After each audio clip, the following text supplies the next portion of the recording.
कम से कम बढ़िया से। बोलिए आनंद कंद भगवान की। हाँ वाह बिटिया वाह, आओ सुंदर, ऐसे जय बोलो। अच्छा ये जय बीच में कहे बोला जाता है? जय बीच में क्यों बोलते हैं इतना तेज? उसका कारण जानते क्या है? कुछ लोगों को कथा में नींद आती है। घर में रहेंगी नींद नहीं आएगी, कौरव बैठ तभी नींद ना आई, खेते में रही नींद ना आई, और जैसे कथम बैठे शुरू होगा तो जब जोर से जय बोलते हो ना तो वो चौंक पड़ते हैं, नींद भाग जाती है। हमारा मतलब है कि सब लोग कथा सुने भाई, सबको किसी प्रकार से ठोस ठोस के कान में भरना है। तो भरना है, कहा करो थोड़ा साउंड साथ नहीं दे पा रहा है। नहीं तो महाराज हम लोग चाहे जितना देर मेहनत करना पड़े, लेकिन महाराज जब आ गए गाँव में तो आ गए। जैसे भी है ठोस के पिलाओ, लेकिन पिलाओ जबरदस्ती। खैर आप लोग बड़े अच्छे हैं भाई, बहुत सुंदर होना भी चाहिए। आज भगवान नगर भ्रमण किए, लोगों को दर्शन दिए, और मिथिला का दर्शन भगवान श्री राम ने स्वयं किया है। और करने के बाद दिन व्यतीत हुआ, सायंकाल की बेला हुई, लौट करके राम लक्ष्मण पूज्य गुरुदेव भगवान के पास आए। बस यही चौपाई की व्याख्या करने के बाद आरती कराएंगे। बिल्कुल शांति से बैठे आप लोग। बोलिए रामचंद्र भगवान की। और ससुराल गलिया में 50 मुद्रा हमारे महंत जी के द्वारा भाई न्यौछावर। इसका मतलब ससुराल ज्यादा प्रिय लगती है ना? हाँ होना भी चाहिए, हो देगा ना। आपका नहीं प्रिय है ना? आपका नहीं प्रिय है। शादी की हुई कि नहीं हुई? पूछ में नहीं की आपका? अरे वाह, स्वागत तो करिए एक बार। अरे स्वागत करो भाई।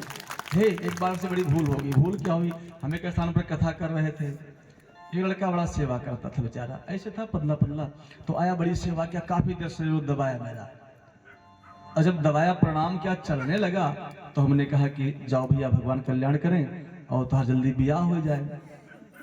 कुछ नहीं बोला, चुपचाप चला गया। जब ब्राह्मणम गा तो हंसे लाए, तो हम की हंस क्यों रहा है? कोई बात गलती तो नहीं होगी हमसे? कोई बात भाई, हंसने का मतलब क्या है?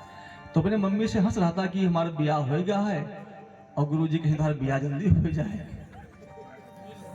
तो हम भलाए में क्या हुआ, कहा गुरुजी ब्याह हमारा हो गया है। तो हम कहते आशीर्वाद वापस कर दो भाई, आशीर्वाद वापस कर दीजिए। अब भाई क्या करें, अब जब शादी काहे को किया जाए? तो हम पूछवे नहीं कि नहीं बताए आज तक, खैर होना चाहिए। बोली आनंद कंद भगवान की। सुनना ध्यान से। सायंकाल की बेला हुई और राम लक्ष्मण नगर भ्रमण करके आए हैं, और विश्वामित्र जी महाराज सायंकाल की बेला में शयन करने गए हैं। ये चौपाई बड़ी कीमती मानस की, और कथा से ही शिक्षा, सत्संग से शिक्षा संदेश लेना चाहिए। मुनि बर शयन कीन्ह तब जाए। विश्वामित्र जी शयन करने गए, आगे क्या हुआ? लगे चरण चापन दो भाई। कितनी अद्भुत है महाराज, ये चौपाई बड़ी कीमती है। कुछ न कहो भैया, 4 दिन निकलेगा, 3 दिन और निकाल लें जाए, अभी क्वालिटी न बनी पाई। अरे कोई औकात तो है महाराज जी की रोटी खाएगा, कहो 10 रोटी खाओ, कहां से खा लेगा? तो विश्वामित्र जी महाराज शयन करने गए और राम लक्ष्मण गुरु जी के पैर को दबा रहे। कितनी अद्भुत मर्यादा है, सोचिए।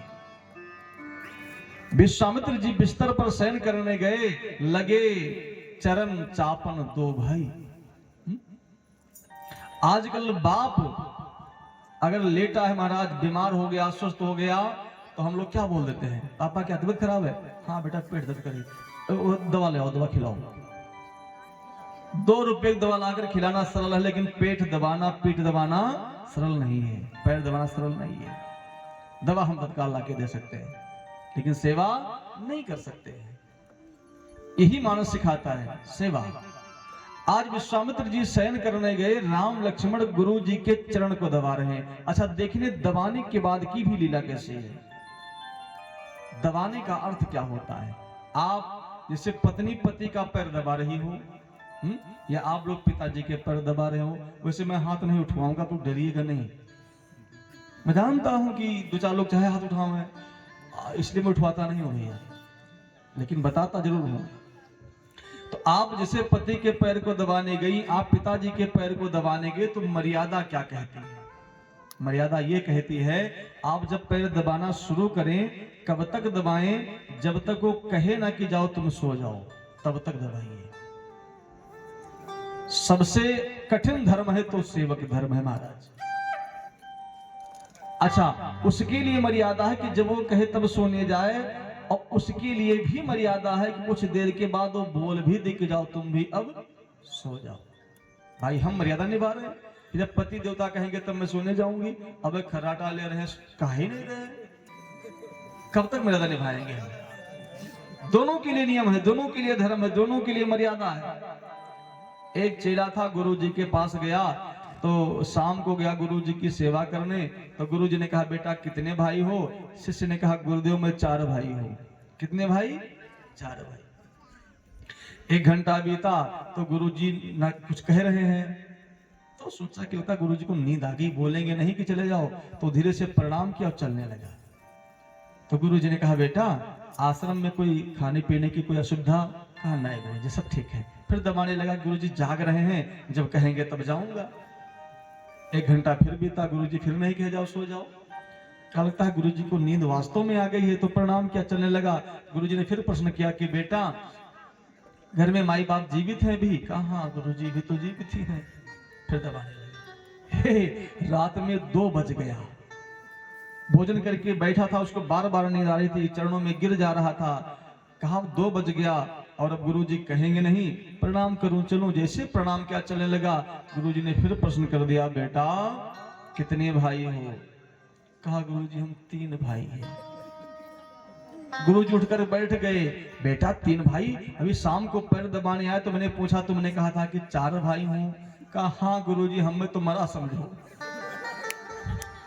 सुबह तक हमारी यात्रा शमशान घाट जाएगी, आप इससे गुरु जी मिल गए तो हमको सुबह राम नाम सत्य हो जाएगा मेरा।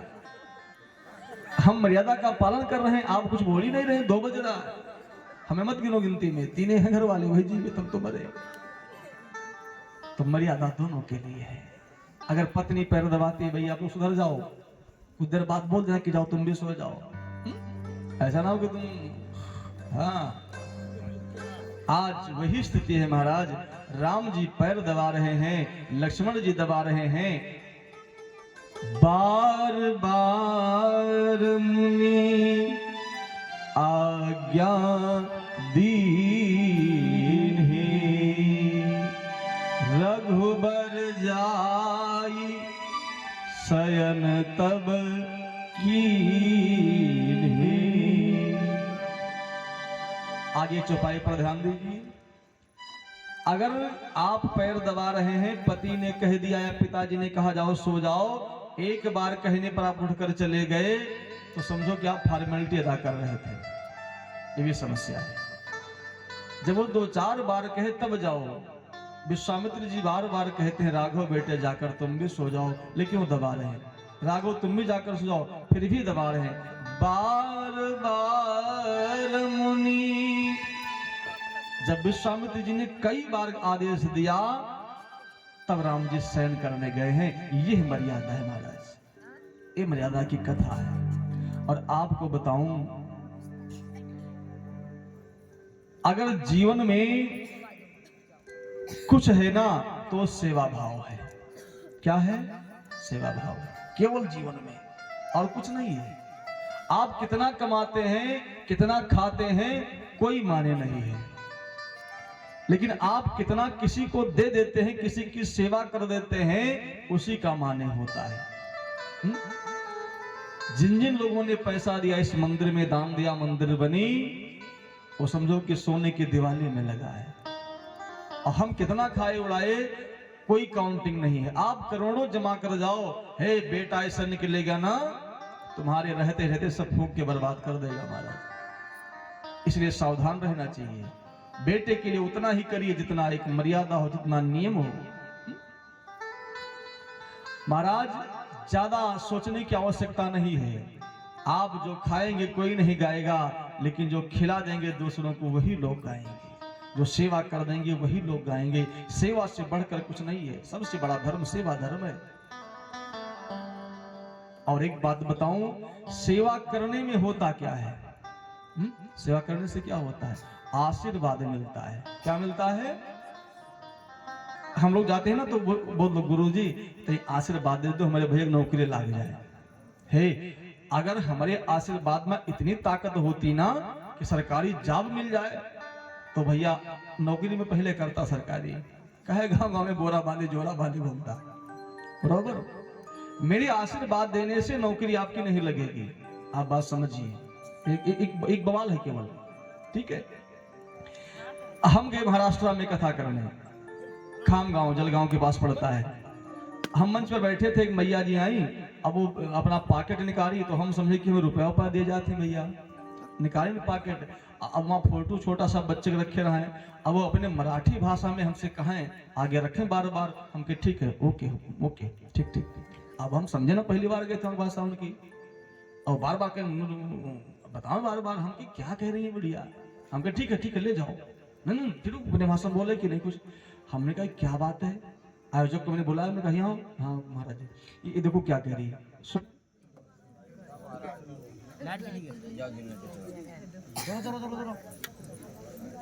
भैया